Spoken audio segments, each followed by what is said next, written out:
the pose that Kuma makes is the same one as the verse statue in Skypiea. He makes the same. I haven't seen that. Yes. Yeah, like so it's the same. Like he crosses hands over Bonnie the same way the verse statue, and it is the same as that pose. So I don't know that. I don't know what that means. That like the Verth or like wherever this thing is, if this thing relates to the Buccaneers in some way in the past. So the Buccaneers, as far as we know, they don't have wings. They're just half giants, from what the manga has said so far. They're just bulky. Okay, you're right. I forgot. You're right. But that would make me question: what do the Shandorians have to do with the Buccaneers then? It really depends. I think Nika. All the other races are gonna have like a connection to the other. Yeah, the ancient kingdom is probably like the Wano people, the giants, the fish. Very progressive, yes. Very progressive. Yes, Yeah, Eric. Now you're thinking, baby. The coalition. I think they were all overthrown by the other guys, and there was My theory is that the Lunarians, like they said, like a long time ago, they were in charge of the world, and then Nika, maybe with the ancient kingdom, then took over peacefully or not, and then obviously we have the new government, which is the world government. I don't know about that, sis. And my reason for that is because they sat atop the red line, didn't they? Yes. Yeah. They said Whitebeard told Marco. I don't think the ancient kingdom was even close to the red line.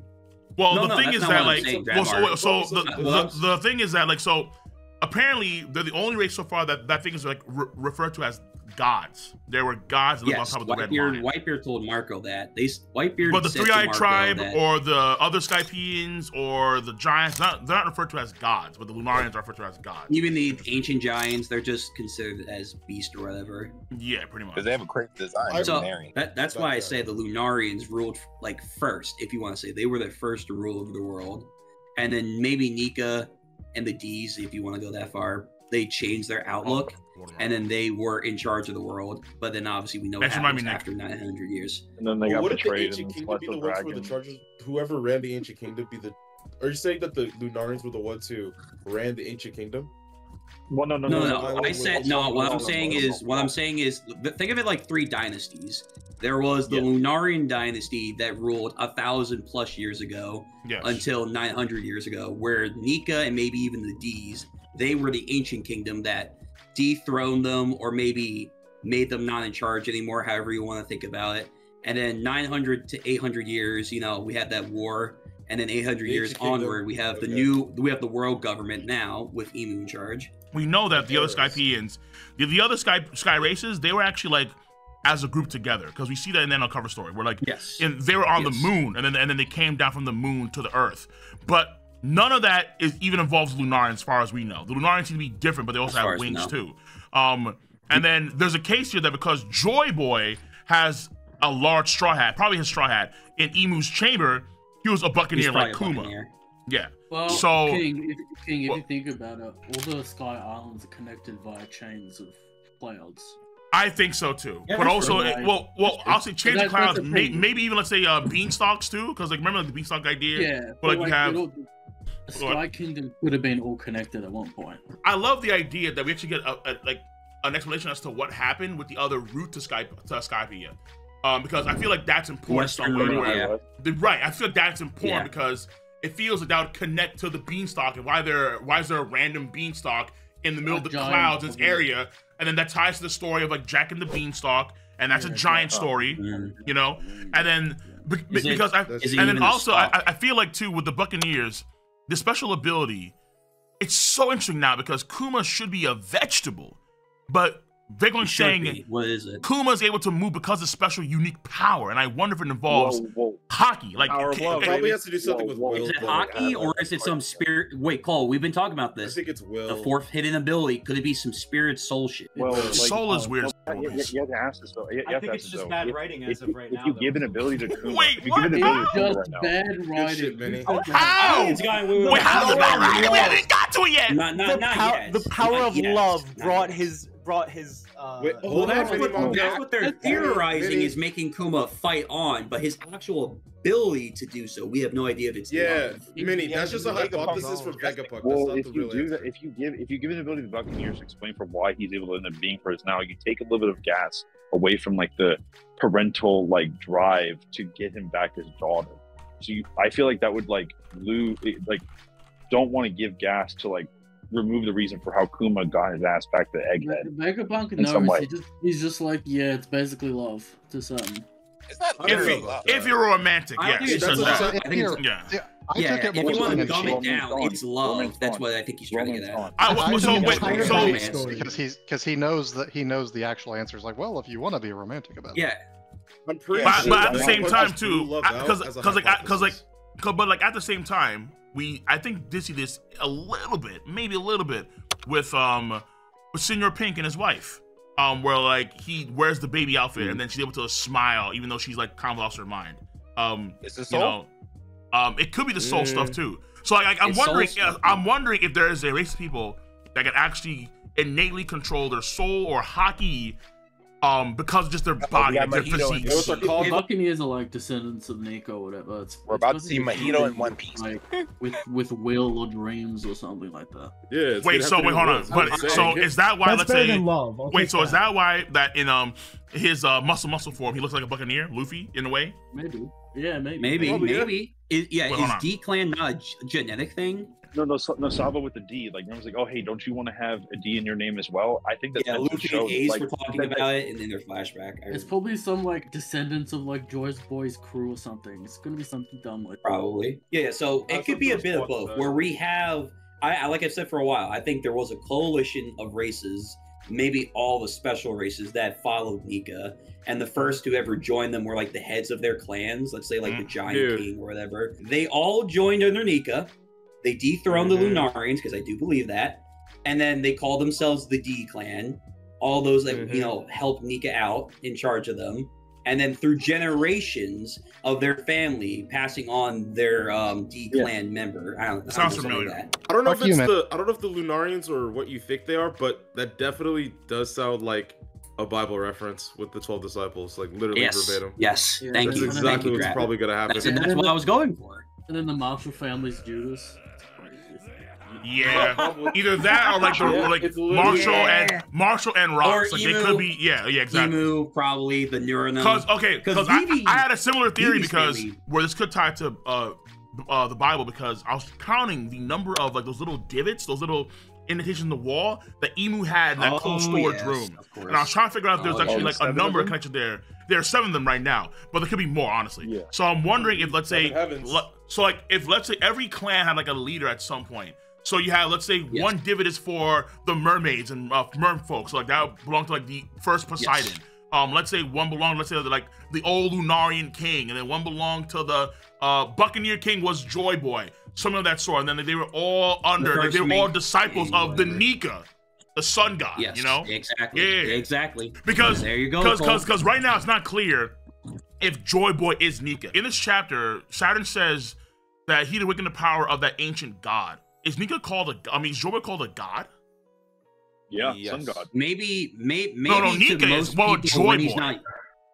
He's called the problem is we don't know is because Oda consistently conflates the two and then doesn't conflate the two. The only connection between Joy Boy and Nika is the rhythm at the moment. Yeah. I was gonna say, you've also got a lot of coincidental things that have been said, where it's like the fruit hasn't been awakened in 800 years, and who was the enemy last time? 800 years ago, Joy Boy was the chief enemy. Probably Joy Boy. Yeah. So we have a lot of circumstantial evidence that Joy Boy is Nika, but it has not been. I'm still gonna stand on that. There's no actual gods in One Piece. It's just the probably not. I'm pretty sure it is what Jaguar said, that Nika's predates Joy Boy, and then the fruit came into existence, and he just so happened to have the Nika fruit. I mean, remember too, devil fruits are manifestations of collective will. The question we need to know is how old are devil fruits? That we don't know. I think they're older. That's a good. I think they're older than. I said this a while ago. What if the Buccaneers? If the devil fruits are older than 800 years, or if at least if they're at least old. Well, if the Nika fruit specifically is older than Joy Boy, for example, then that means that, and this is the context clues we have so far, is that Joy Boy was a person who lived in the Void Century, who had, we assume, the Nika fruit. That's what I think. And they called him both names, the way I think people are going to start calling Luffy both names. I'm just gonna say that there is a scene where Vegapunk talks about how in the old Devil Fruit Encyclopedia, there is no Gomu Gomu fruit. There's only the Nika ability.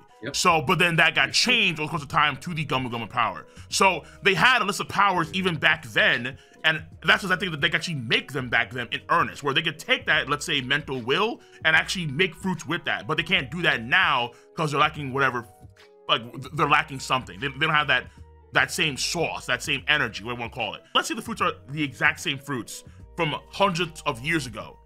That means that there's no new fruits that exist right now in the story. In terms of like history. They can't make new fruits.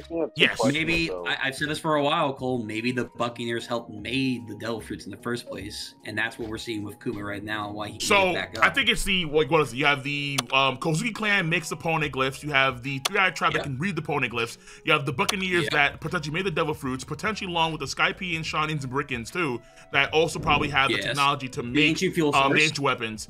But at the same time, I feel like, can you make an ancient weapon by like giving someone powers to be an ancient weapon? Like was Poseidon born the way she was, or did they modify her in some way to be what she is? I'm trying to figure out how this works out. Someone the ability to do that. That's what I'm trying to figure out right now. If that's the case, then how does Shirahoshi have the power if it's a modification thing? Because after it was modified, it went down from generation to generation. It's a genetic throwback. Yeah, it was a genetic thing. What if they had ancient genetic? Gekkai, bro. So we don't think. I was gonna say we do have genetic modification right now. I mean, it is entirely possible. It is entirely possible that everything we see in the series now is tech from the Void Century time. I would say, do you guys think there's only been one other Poseidon, like the first one, and Shirahoshi? Is there like nobody else between that? There probably was. Actually, you know what? My best guess: 300 years ago, when that robot attacked the Reverie, when the Fishman Island became part of Reverie, there probably was a princess at that point. Oh, like the lost. Okay, so because folks said that there was another Joy Boy too, or like another Nika ability user, like the Gomu person back then, awakened the robot too, like 200 years ago. Maybe I could actually see that. Maybe that's why the robot moved in the first place. Some no-name person that's maybe, but that's.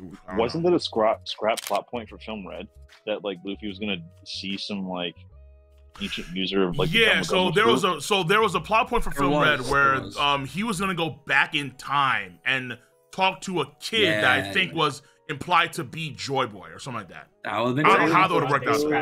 It makes me think that now that it's just that like most of the Devil Fruits that exist in the world, there's not any new ones being created.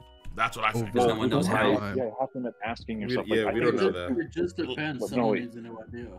Yeah, but I mean, but Eric, like, do you know how problematic that is? Like, what qualifies as creation then? When people are dying in mass, starving, they need water, they need food, and nothing spawns. Like, what the? No, this is kind of like a joke. It's kind of like a joke. What was it like? Maybe the fruit somewhere else already cold. There's only one. No. Yeah, could you imagine the port?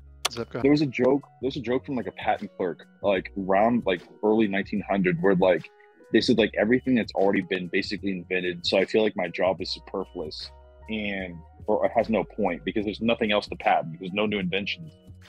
Like, what if there technically isn't? Because there's no distinct new ideas that can end up being made to coalesce into Devil Fruits themselves. But the machinery to make Devil Fruits is still working. Yeah, it has to be unique. So because no one is unique enough, that's why no one. I don't know. That's kind of hard to believe. Do you see what I'm saying? It's like it doesn't make much sense if like because people the world is huge and some people want different things to happen and they have all wishes and dreams and that kind of stuff, but they're not qualifying to make fruits. Why not? Like, a cat's already been made. I want to be a leopard. All of them have already. Wait. Let me hear Eric real quick. Eric, what does it take? Said it spawned directly in front of them. That's not like a no. You're just assuming they just spawn out of thin air in front of someone. That's not because no one said that. Well, no, that's not true. Because the idea is that like the fruits will find a way to the right person because that person so wishes them to find that power in some way. For example, there was an idea out there that Bonnie was able to get the fruit that matches what she wanted. Yeah, she wanted to be 10 years Oh. old. And so that there was that the true. fruit found. Yeah. I remember Randy did I think a video on that one where like the fruit found her. Yeah. And then because she wished it to happen. But that wasn't true. Okay, it was just Saturn. Here's the problem though, that two different things are being conflated. Yeah. The mass consciousness to create the devil fruits, Vegapunk said that was a thing. That the devil fruits were basically wished into being by the collective dreams of various people. Yes. So that's one thing. Vegapunk also said that Zoan fruits have their own wills and can basically pick their users. He said specifically about Zoans. It has not been stated about other types of fruits that they can pick their users. So those two things get conflated. Even like the girls kind of say that because it's a Zoan ability, the Nika has like the fruit may have had some way to like maybe like grow legs and walk like, hey, I want to go over here, like because I don't want to go over there, bro. You know. I say on devil fruits for me, like figuring out when a devil fruit is created, it's weird to me that like if it's the case, it's some kind of manufacturing going on through technology, this and this. It's weird to me that you can create an item or multiple items that have multiple other abilities that are godly or godlike, said like the Buddha fruit, the Phoenix fruit, stuff like that. And it's just, when you really think about it, it's like how can a technology create a deity in something like a Phoenix or a Buddha type of being? For me, it's like completely about dreams and desires and will, because like that's probably why they wanted to change the name and erase Nika from history. That's probably why they want to erase things from history, because if people don't believe in them anymore, if you don't know the name, it doesn't have power, right? So if then it's similar to what happened to Bonnie as well. Like if no one believes in the Nika, maybe eventually the fruit disappears out of existence at some point. I'm not against the idea per se, but I think that there's a methodology to the dreams and the dreams, because so remember like the idea that we saw in Drum Island with Dr. Luke, where he said, you know, like, what keeps a man, like what happens when you actually you're really dead when you're forgotten. And I kind of feel like the idea that we see Vegapunk introduce, where you can give things like memories, weight, and mass.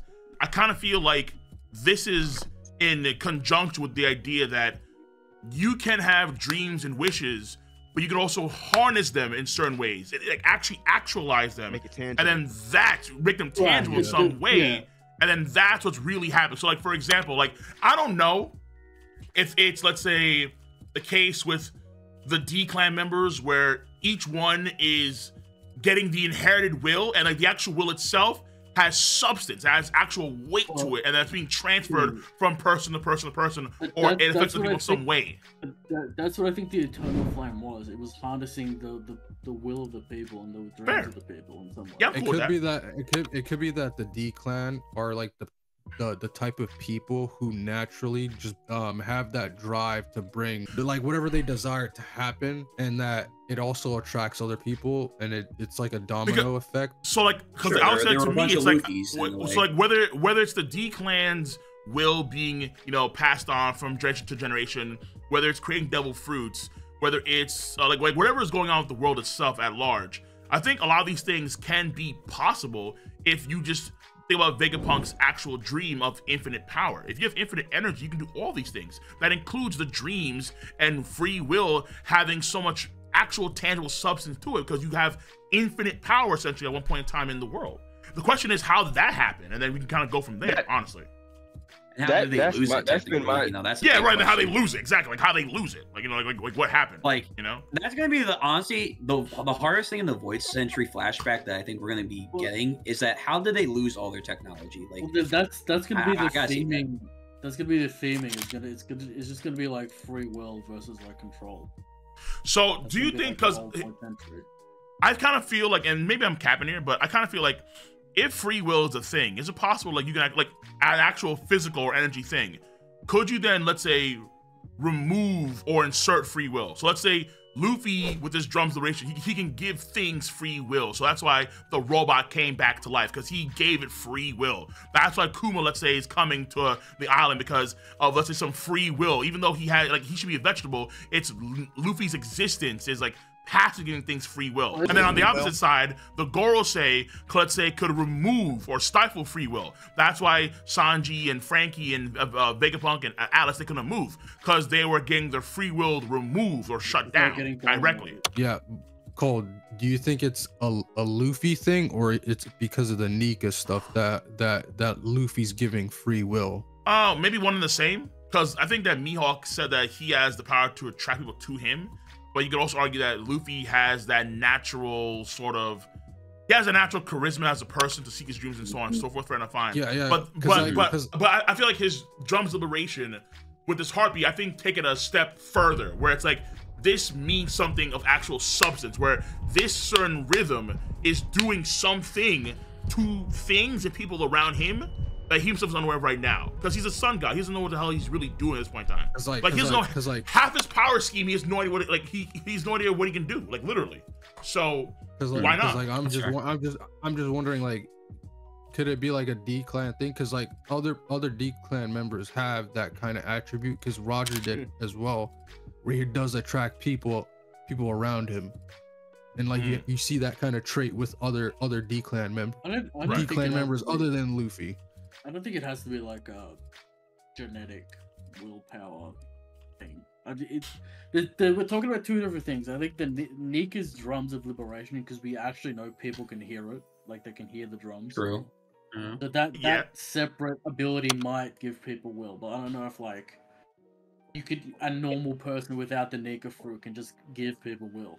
Although he's not normal. This is the whole thing, because like Usopp did kind of regenerate Luffy's will against Lucci in a way with his like speech to Luffy. I don't know if that's like an actual physical like transfer of will to Luffy, or just like it's like Bon Clay when he's talking to Luffy about Magellan's place, how he shouldn't give up and yeah, Bon Clay cheering to Luffy, like, you know, when he's going through Ivankov's hormone injection. Wait, and he's saying Gambare Luffy, Gambare Mugi-chan. I mean, if Luffy, because the question is like, is it a D-Clan thing that Luffy's giving free will to people, or is it a Nika? But other D-Clan members don't have the same sauce. Like Law, he's good, but Law doesn't have the same sauce. Yeah, but Ace doesn't really have the same sauce. But like I'm saying, like people like Roger does. Yeah, but that's fucking Roger. It only applies to certain members that can have a certain demeanor or have certain ambitions. Because Luffy and Roger are more than just D-Clan members. They literally have like the same dream, even after they find the One Piece treasure. It's like the same dream. So like there's a certain demeanor, a certain goal, a certain thing that they have that's like almost in sync with one another. But other clan members aren't like that. So it kind of feels like wherever they're about is more unique than, let's say, a Law or a Saul, an Ace, Rouge, or Blackbeard. No. Someone says it's a hockey thing. That's a lot of power for hockey. That's a lot more complicated. Like hockey is already complicated as it is. Do we really want to make it more complicated? No. See you. Bye.